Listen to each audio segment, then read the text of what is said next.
तो good morning everyone, hello everyone. हम लोग स्टार्ट करने जा रहे हैं कोऑर्डिनेशन कंपाउंड्स के लेक्चर 3 से, जिसमें हम करवाने जा रहे हैं टॉपिक आइसोमेरिज्म। मेरे ख्याल से एक दो लेक्चर इस पे होगा अभी। ठीक है। पहले एनसीईआरटी में दिए गए सारी चीजों को समझ लेते हैं और उसके बाद फिर आगे के टॉपिक्स पे डील करेंगे। ठीक है। ठीक है। तो चलिए स्टार्ट करते हैं। Isomers are two or more compounds that have the same chemical formula but the different arrangement of atoms. ठीक है। Because of the different arrangement of atoms, they differ in one or more physical or chemical properties. उनका properties different होता है, उनका arrangement different होने के कारण two principal types of isomerism are known among coordination compounds, each of which can be further subdivided. एक को हम लोग स्टीरियो आइसोमेरिज्म बोलते हैं और एक को स्ट्रक्चरल आइसोमेरिज्म बोलते हैं। तो मेरे ख्याल से ऑर्गेनिक में इसको बहुत लोग समझ भी चुके होंगे। तो स्टीरियो कब होता है? स्टीरियो होता है जब three dimensional spacing spacing of atoms different हो, एटम्स डिफरेंट हो। ठीक है। मॉलिक्यूलर फॉर्मूला सेम हो, वो तो नॉर्मल सा बात है, मॉलिक्यूलर फॉर्मूला सेम रहेगा और स्ट्रक्चर भी सेम रहेगा। मतलब जिस जहां जहां पे जिस जिस एटम से बॉन्ड्स जुड़ा रहेगा वो सेम रहेगा, वो चेंज नहीं होगा। स्ट्रक्चरल आइसोमेरिज्म में जनरली वो चेंज हो जाता है। ठीक है। तो स्ट्रक्चर चेंज हो जाता है। मॉलिक्यूलर फॉर्मूला भी सेम रहेगा और स्ट्रक्चरल फॉर्मूला भी सेम रहेगा। स्ट्रक्चरल फॉर्मूला भी आपका चेंज नहीं करेगा, बॉन्डिंग सेम रहेंगे। बस three dimensional spacing of atoms आपका डिफरेंट होगा। स्ट्रक्चरल एस एफ का मतलब स्ट्रक्चरल फॉर्मूला। ठीक है, इस चीज को ध्यान रखिएगा। Structural formula. ठीक है। स्ट्रक्चरल फॉर्मूला ये भी क्या रहेगा आपका? सेम रहेगा। तो फिर आपका कौन सा आइसोमेरिज्म होगा? तो फिर होगा आपका स्टीरियो आइसोमेरिज्म। और इसके वजह से बहुत सारा चेंजेस आता है, जैसा कि फिजिकल एंड केमिकल प्रॉपर्टीज में। बेसिकली अगर जैसे दो एटम्स है जिसमें three dimensional spacing of atoms different है, बाकी सारा चीज सेम हो, तो भी उसमें केमिकल और फिजिकल प्रॉपर्टीज में चेंजेस आ जाता है। ठीक है। तो ये ऑर्गेनिक में भी पढ़ चुके थे, एक बार आप लोग के लिए रिवीजन है। इसी तरह स्ट्रक्चरल आइसोमेरिज्म क्या है? स्ट्रक्चरल आइसोमेरिज्म क्या है, ये भी एक क्वेश्चन मार्क है। तो स्ट्रक्चरल आइसोमेरिज्म जैसा कि हम ये हुआ आपका स्टीरियो आइसोमेरिज्म, ये आपका हुआ स्टीरियो आइसोमेरिज्म, स्टीरियो आइसोमेरिज्म। ठीक है। ये हुआ आपका स्टीरियो आइसोमेरिज्म। इसी तरह स्ट्रक्चरल आइसोमेरिज्म किसको बोलेंगे? तो स्ट्रक्चरल आइसोमेरिज्म बोलेंगे हम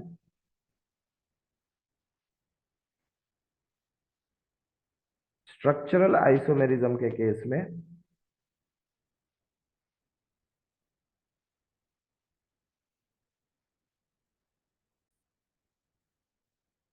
तो स्ट्रक्चरल आइसोमेरिज्म में क्या होगा?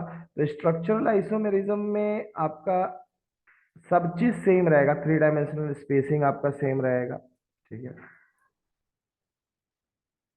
थ्री डायमेंशनल स्पेसिंग तो इसमें भी चेंज हो जाएगा क्योंकि नॉर्मल स्ट्रक्चर चेंज हो रहा है, तो नॉर्मल सा बात है, स्पेसिंग ऑफ एटम्स भी डिफरेंट हो गए। ठीक है। आपका मॉलिक्यूलर फॉर्मूला सेम रहेगा और इसमें बॉन्ड पोजीशन ही चेंज हो जाता है, तो स्ट्रक्चरल फॉर्मूला चेंज हो जाता है। ठीक है। और स्ट्रक्चरल फॉर्मूला चेंज होगा तो वहां पे थ्री डायमेंशनल स्पेसिंग भी एटम्स का नॉर्मल सा बात है चेंज होगा। तो ऐसा नहीं बोल सकते हो स्ट्रक्चरल आइसोमेरिज्म के केस में आपका three dimensional spacing of atom same रहता है, वो चेंज कर जाता है। ठीक है ना, चेंज कर जाता है क्योंकि बॉन्ड पोजीशन ही चेंज कर जाता है। ठीक है। चलिए आगे बढ़े। तो अब स्टीरियो आइसोमेरिज्म दोनों समझ गए। देखिए स्टीरियो आइसोमेरिज्म में आपको दो बताया गया है, ज्योमेट्रिकल और ऑप्टिकल। ठीक है। ज्योमेट्रिकल और ऑप्टिकल। तो ज्योमेट्रिकल और ऑप्टिकल क्या है, इनको हम लोग अच्छे से समझ लेते हैं पहले। ठीक है। देखिए सबसे पहले हम लोग स्टीरियो आइसोमेरिज्म में बात कर रहे हैं। ठीक है। तो स्टीरियो आइसोमेरिज्म में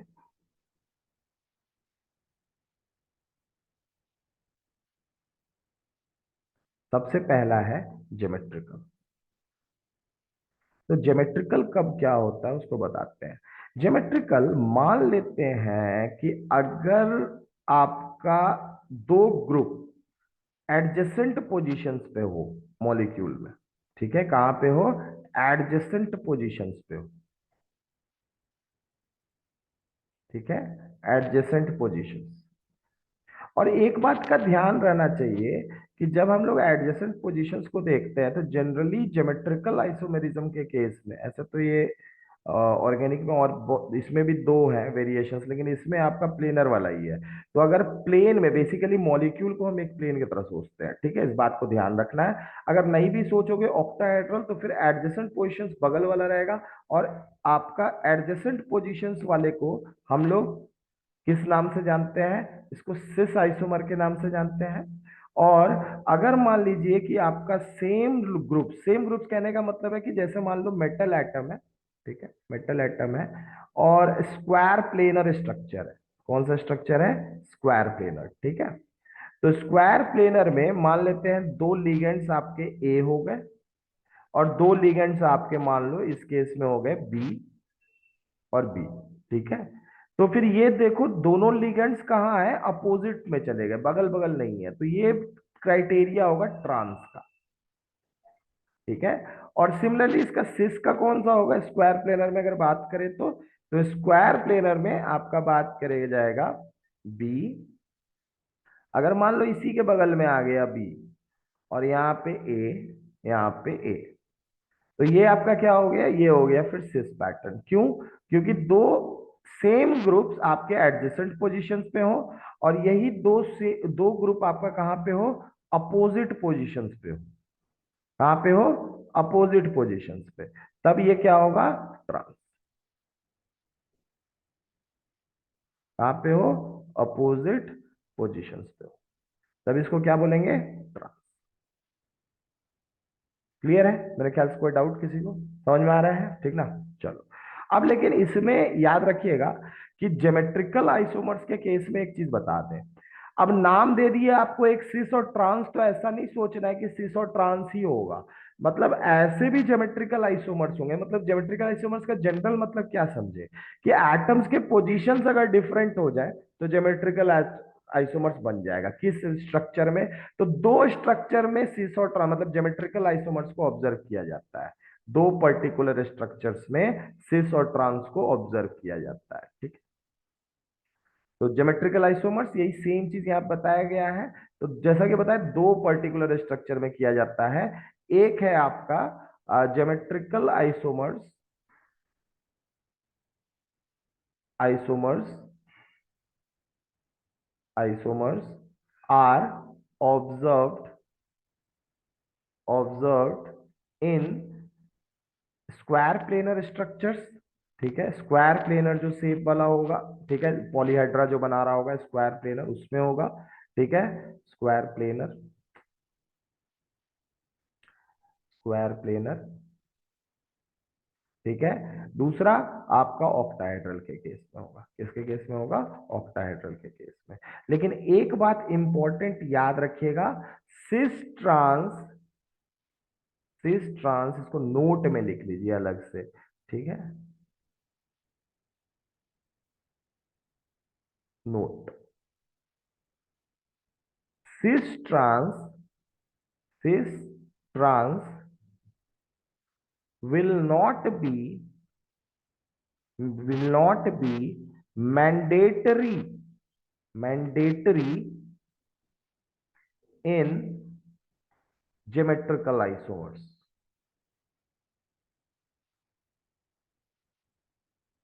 geometrical isomers, ठीक है। some of them some of them have have no particular name, no particular name. Generally you have to count the number of isomers in those cases. Generally you have to draw draw, और दूसरा क्या बोले अभी, एक तो आप लोग draw करोगे, ठीक है, generally you have to draw, और काउंट द ठीक है, count the number of geometrical isomers in those cases. Geometrical isomers in those cases. those cases. ठीक है, क्लियर है, मतलब समझ में आ गया। मतलब ये सिस ट्रांस जरूरी नहीं है कि हर एक ज्योमेट्रिकल केस में आपको मिले ही, ठीक है ना। कुछ के केस में आपको कोई पर्टिकुलर नेम नहीं होता है ज्योमेट्रिकल आइसोमर्स का, आप लोग को स्ट्रक्चर ड्रॉ करना पड़ता है या फिर आपको क्या करना पड़ता है। हाँ ठीक है, क्लियर है, कोई समझ में आ गया। अच्छा, इसमें एक और याद रखना, सिस ट्रांस के साथ में एक फैक और मर होगा, ये भी एक ज्योमेट्रिकल आइसोमर है, फैक और मर। ठीक है, ये ऑक्टाहेड्रल के केस में देखने को मिलेगा। ठीक है, लेकिन जैसा कि बताए, हर एक ऑक्टाहेड्रल में भी जरूरी नहीं है कोई फेक और मर हो। ठीक है, तो उसके लिए कुछ लिमिटेशंस है, ये नाम जरूरी नहीं है, जनरली आपको ड्रॉ, नाम तो ठीक है, जिसमें होगा नाम उसमें बताना होगा। ठीक है, जिसमें नहीं होगा उसमें ऐसा नाम नहीं है, उस केसेस में आपको या तो ड्रॉ करना होगा स्ट्रक्चर को, या फिर स्ट्रक्चर को आपको क्या करना पड़ेगा, उसका नंबर गिन के बताना होगा कि हाँ एक पर्टिकुलर तुमको दे दिए फॉर्मूला टाइप, उसमें कितने आइसोमर्स बने, कोई दिक्कत। ठीक है, अब इसको हम लोग समझते हैं एक एक करके सारे ज्योमेट्रिकल आइसोमर्स के पैटर्न। ठीक है, तो ज्योमेट्रिकल आइसोमर्स सबसे पहले स्टार्ट किए। ठीक है, ज्योमेट्रिकल आइसोमर्स, तो ज्योमेट्रिकल आइसोमर्स में सबसे पहले हम एक एक पर्टिकुलर कैटेगरी को समझ लेते हैं। ठीक है, तो दिस टाइप ऑफ आइसोमेरिज्म देखते हैं ज्योमेट्रिकल आइसोमेरिज्म में। This type of isomerism arises is heteroleptic complexes due to different possible geometric arrangements of the ligands. Important examples of this behavior are found with coordination numbers 4 and 6, जैसा कि बताया। अच्छा, 4 में एक tetrahedral भी होगा, ठीक है, लेकिन टेट्राहेड्रल इसको नहीं शो करेगा। क्यों? क्योंकि आप टेट्राहेड्रल स्ट्रक्चर एक प्लेनर स्ट्रक्चर नहीं है, और अगर किसी भी पॉइंट से टेट्राहेड्रल स्ट्रक्चर को ऑब्जर्व करोगे आपको वो हर तरफ से बराबर ही दिखेगा। ठीक है, तो वो ऑप्टिकल में टेट्राहेड्रल स्ट्रक्चर हो सकता है, बट इसमें नहीं हो सकता है। क्लियर है ना, ऑप्टिकल में टेट्राहेड्रल का केस मिल सकता है। तो पहले अभी समझ लेते हैं ज्योमेट्रिकल में, तो ये 4 वाला केस आपका ये वाला आएगा, स्क्वायर प्लेनर वाला। ठीक है, स्क्वायर प्लेनर इसमें आएगा, स्क्वायर प्लेनर है ना, टेट्राहेड्रल। ये आपको एनसीईआरटी में क्वेश्चन भी है, तो उसका आंसर सॉल्यूशन में दिया हुआ है क्यों होता है, तो रीजन उसमें दिया हुआ है। ठीक है, आप देख सकते हो वहां पे, in a square planar complex of formula mx2l2। Formula क्या है, mx2l2। अब इसको समझ लो। अच्छा, X and L are unidentate ligand, कोई दिक्कत, ये पहले ही दे दिया है, कैसे लिगेंड है, यूनिडेंटेड। ठीक है, तो अब इसको समझ लेते हैं पहले। देखो, आपको क्या दिया, mx2, लिगेंड्स क्या दिया है आपको, देख लो, लिगेंड्स दिया है mx2l2, क्या दिया है, mx2l2। ठीक है, ये पर्टिकुलर लिगेंड है। अब यहाँ पे देखो इसके क्या क्या बन सकते हैं, तो क्या क्या पोजीशंस हो सकते हैं। ठीक है, तो जनरली x, ठीक है, ये आपका हो गया x, मान लो ये हो गया l और ये हो गया n, तो ये क्या बना आपका cis। कोई दिक्कत, दोनों क्या है, यूनिडेंटेड लिगेंड है, x और l क्या है आपके, यूनिडेंटेड लिगेंड है। सिमिलरली एक m, ये मान लो अब x x अपोजिट में चला गया, ठीक है, और एल एल भी अपोजिट में चला गया, तो फिर क्या हो गया आपका ये ट्रांस। कोई दिक्कत, समझ में आया। तो mx2, अच्छा किस पर्टिकुलर में होगा ये, स्क्वायर प्लेनर में, किस में होगा, स्क्वायर प्लेनर में। ठीक है, यहां पे x और l आपका यूनिडेंटेड लिगेंड है, जैसा कि उसमें दे दिया है। क्लियर, आगे बढ़े। ठीक है, चलिए, the two ligands x may be arranged adjacent to each other. ठीक है, इन अ सिस, एडजेसेंट होगा तो जैसा कि बताए सिस, और अपोजिट होगा तो जैसा कि बताए ट्रांस। कोई दिक्कत, other square planar complex of the type MABXL। अब इसमें देखो चारों लिगेंड्स डिफरेंट है, चारों लिगेंड्स क्या है, डिफरेंट है, where ABXL are unidentated, so 3 isomers, 2 cis and 1 trans. कैसा दिखाता है ना, 2 सिस दिखा रहा है और एक क्या दिखा रहा है आपका, ट्रांस दिखा रहा है। You may attempt to draw these structures है ना, such isomerism is not possible for tetrahedral geometry but similar behaviour is possible in octahedral complexes. अब इसको थोड़ा देख ले, मजेदार चीज है, चलो इसको देख ले।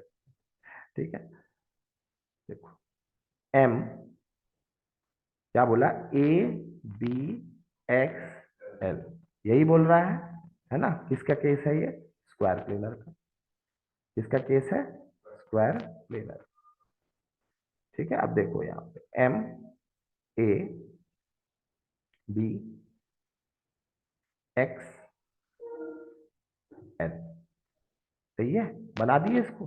ठीक है, अब इसमें देखो, अब इसमें नाम तो बोल दे रहा है कि दो सिस होगा, दो ट्रांस होगा, है ना। वो अब कैसे बता रहा है, बेसिकली इसमें काउंट बोलने देगा। ठीक है ना, आपको क्या देगा, काउंटिंग बताने बोलेगा। कैसे बताने बोलेगा, देखो ए को पकड़ लो आप, पोजीशन फिक्स कर दो, ए का पोजीशन क्या कर दो, फिक्स कर दो, और इनके पोजीशंस को एक एक बढ़ाओ। एल को लेके आ जाओ इधर, बी को लेके आ चल जाओ एल के पास, और एक्स के लेके चल जाओ बी के पास। ऐसा कर सकते हो। ठीक है, तो ए आपका उसी पोजीशन पे रह गया, ए उसी पोजीशन पे रहेगा जैसा बताए। इधर क्या आ गया, बी, इधर क्या आ गया, एल, इधर क्या आ गया।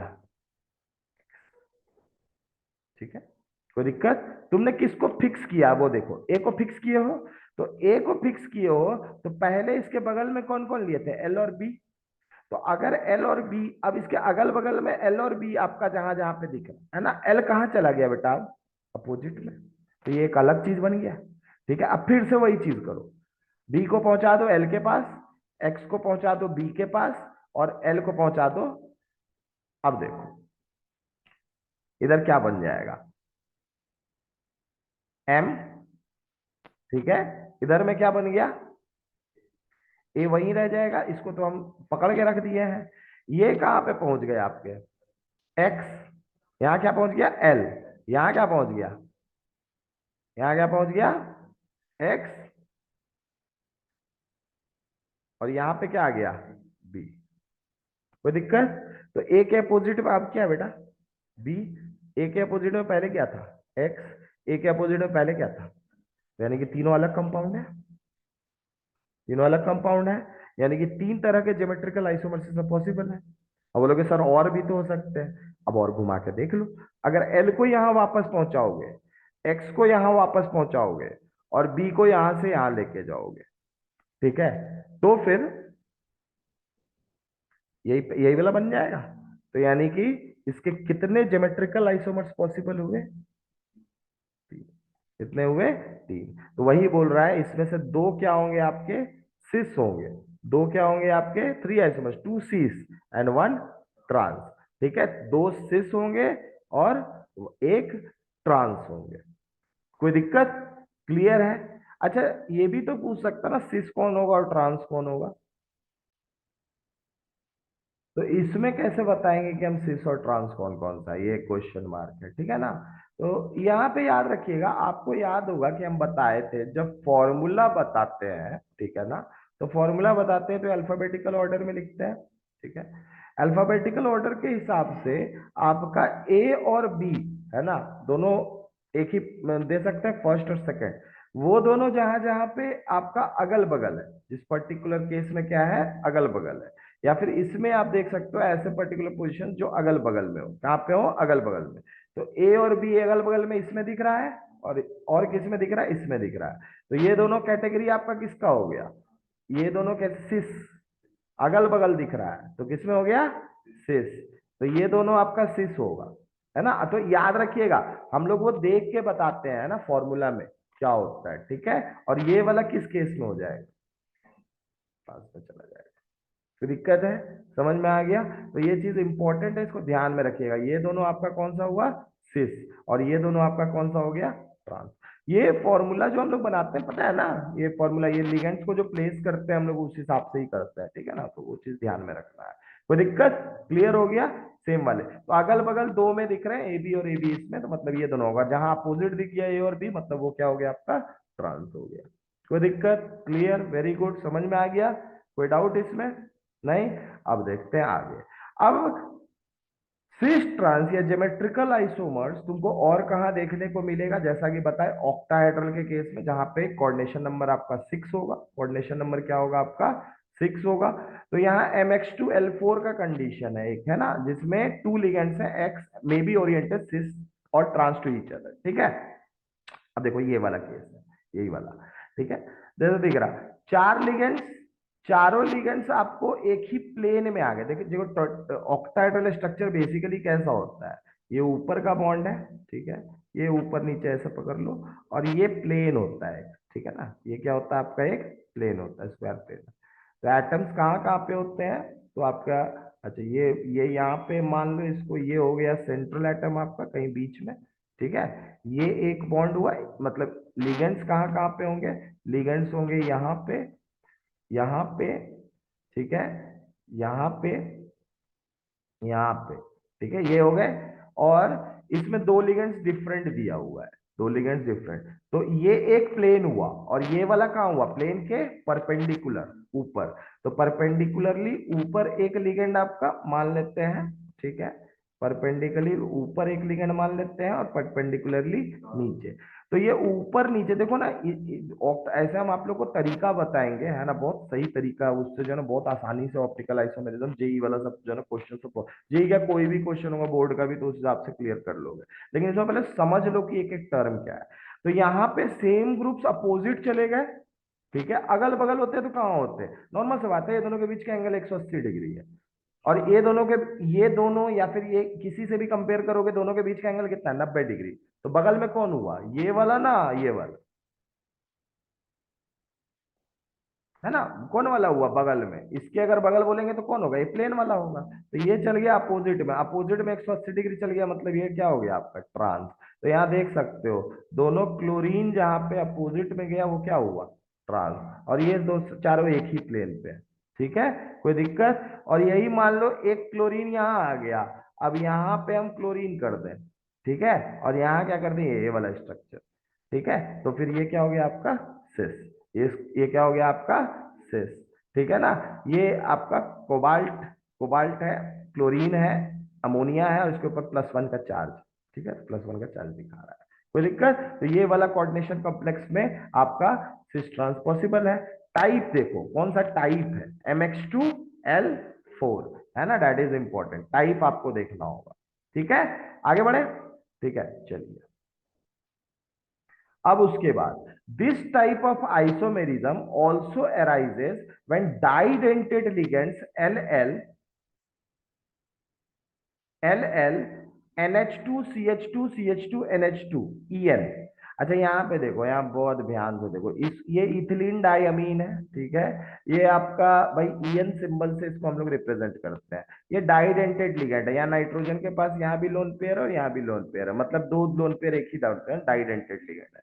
Are present in complexes of formula MX2L2। अब देखो, इसमें नॉर्मल सी बात है, ये प्लेन वाला जो जैसा कि बताया आपको, है ना, ये प्लेन वाला को ऑब्जर्व करो, अच्छे से समझ में आ जाएगा। ठीक है, तो ये वाला आपका क्या था, ये चारों एक ही प्लेन में, और एक प्लेन के ऊपर और एक प्लेन के नीचे, ऐसे ही है। और ये आपका सेंट्रल एटम हो गया, ये वाला है।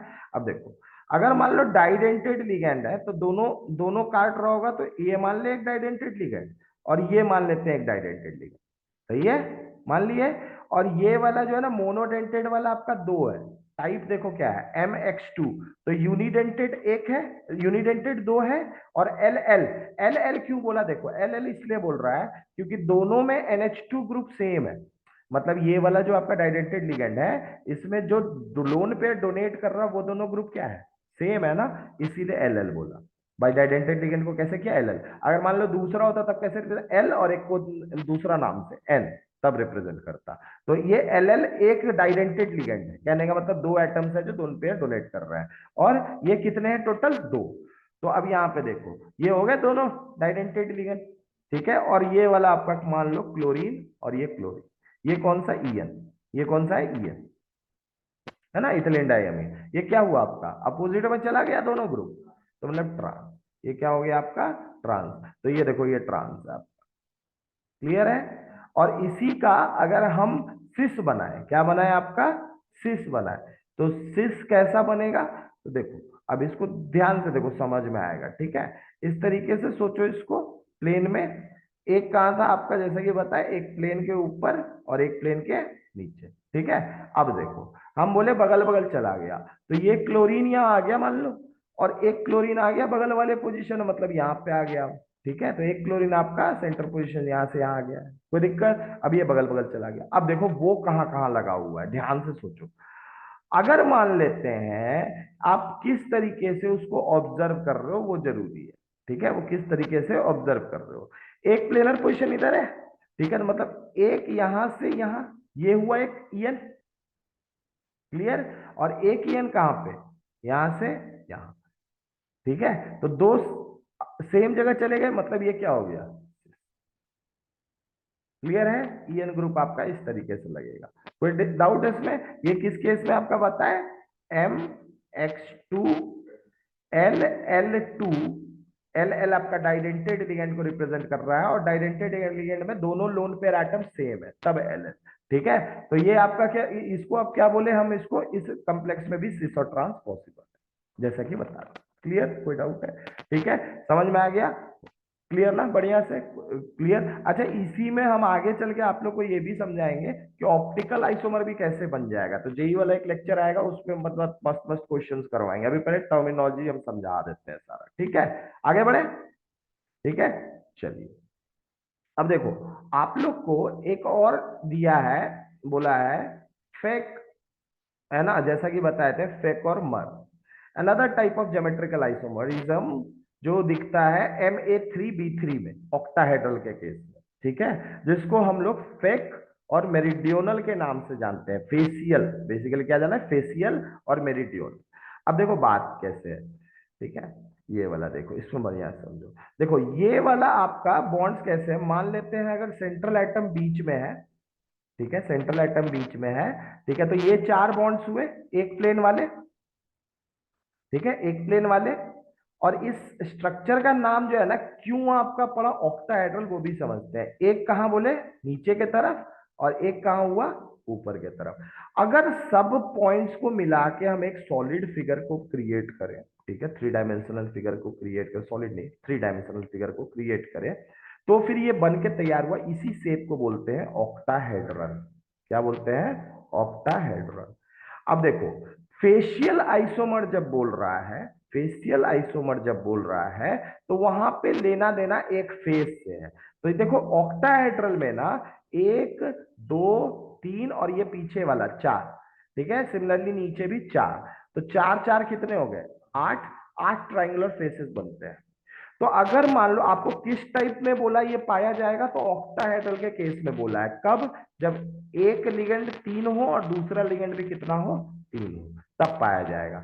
तो नॉर्मल सा बात है, अगर तीनों लिगेंड मान लो एक इस पोजीशन पे ए है, इस पोजीशन पे ए है, और इस पोजीशन पे ए है, सिमिलरली बाकी पोजीशन पे किसको बैठा दो, बी को, बाकी पोजीशन पे किसको बैठा दो, बी को। तो क्या तुम देखो कि जब इन तीनों को तुम जो है ना पॉइंट्स को, ट्राइंगल बन के तैयार हुआ, मतलब ये तीनों पॉइंट्स क्या क्रिएट कर रहा है, ऑक्टाहेड्रन का फेस क्रिएट कर रहा है, सही है। इसीलिए इसको नाम दिया गया facial type of isomer. Clear है। सिमिलरली बी को भी ऑब्जर्व करो, तो आप देख सकते हो ये नीचे वाला जो पीछे का फेस है वो बन के तैयार हो रहा है, ठीक है। तो इसीलिए इस आइसोमर को क्या बोला गया, फेसियल। अब आ जाते हैं मेरिडियोनल, अब आ जाते हैं मेरिडियोनल में, ठीक है। देखो अर्थ का जो लॉन्गिट्यूड और लैटिट्यूड जो बनाते थे ना, वही होता था मेरिडियोनल। वही क्या होता था, उसी को बोला जाता था मेरिडियन। उसी को क्या बोला जाता है, मेरिडियन बोला जाता है, ठीक है, याद रखना। अब इसी में आप अगर देखो, हम जो अभी स्ट्रक्चर बना रहे हैं, अभी फेसियल वाला समझ गए ना, Ma3B3 में, ठीक है, अभी इसमें वो भी समझ लो। ये मान लो ऊपर की तरफ, ये मान लो नीचे की तरफ, ठीक है ना, यही वाला आइसोमर है।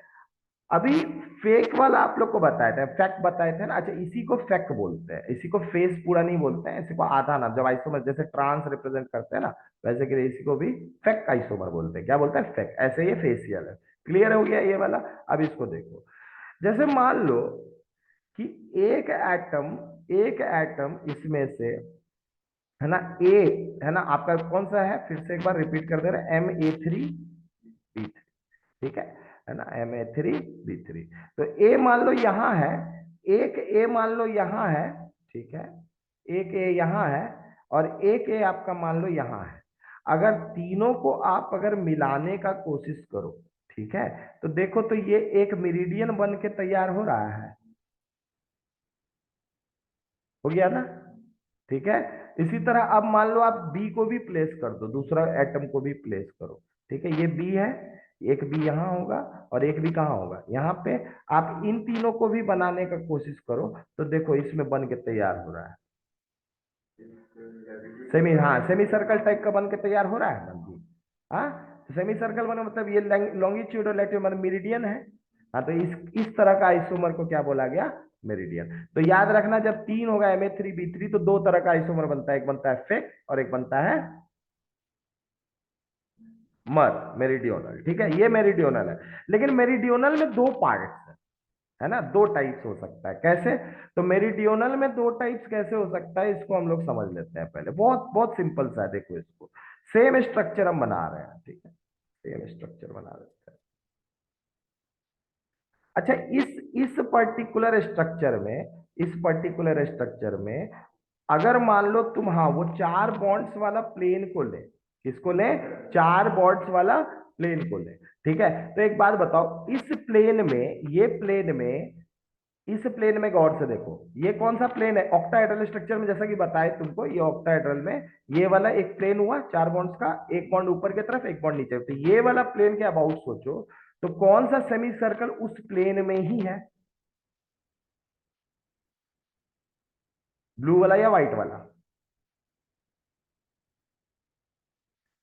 ये प्लेन हम बोल रहे हैं, है ना, इस प्लेन में कौन सा सेमी सर्कल है, ये वाला होगा ना ये वाला होगा,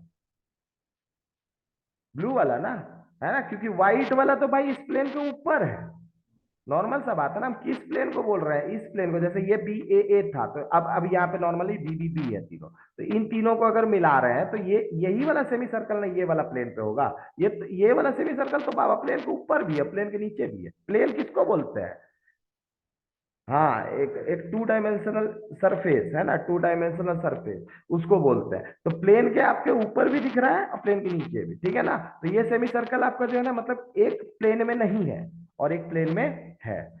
अच्छा है, अब एक बात बताइए, अगर इसी को हम एक अलग तरीके से ड्रॉ करें, है ना, एक अलग तरीके से ड्रॉ करें, तो क्या एक अलग स्ट्रक्चर नहीं मिलेगा, देख।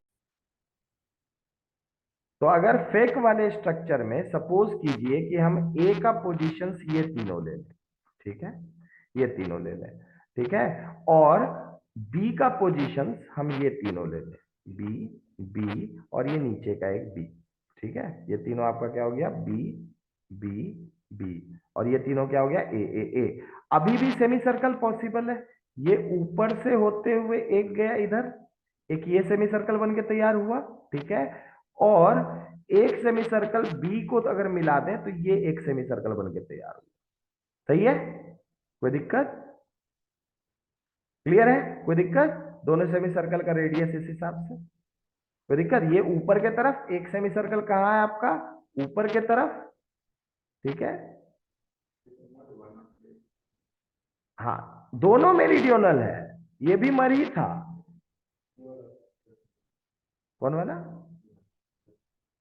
हाँ,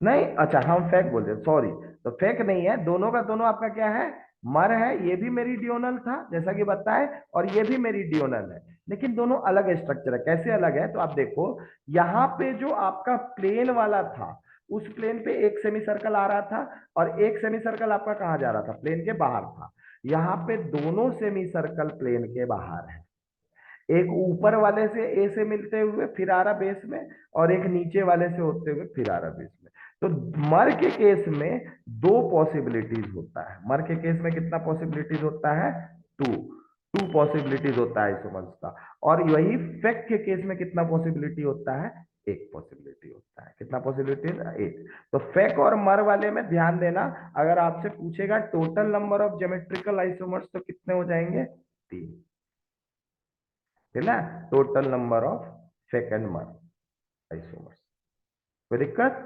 total number of fake and मर आइसोमर्स, कोई दिक्कत, समझ में आ गया? बढ़िया से, कोई दिक्कत नहीं है इसमें, समझ में ये चीज बहुत अच्छे से समझा दी है। सो इन द नेक्स्ट क्लास हम लोग कंटिन्यू करेंगे ऑप्टिकल आइसोमेरिज्म से। और ऑप्टिकल आइसोमेरिज्म ये आप लोग समझ के चलो कि आपको नॉर्मल हम आपको बता दे रहे हैं कि ऑप्टिकल स्टीरियो स्ट्रक्चर सब समझा देंगे। उसके बाद जेई वाला आएगा तो उसमें हम लोग बहुत भयानक भयानक क्वेश्चंस करेंगे। लॉजिक वही है, सब चीज वही है, खाली ढूंढना है। ठीक है, तो ज्योमेट्रिकल आइसोमेरिज्म के लिए यहाँ तक क्लास आज मेरे ख्याल से काफी है। Thank you everyone, thank you, bye bye, have a good day.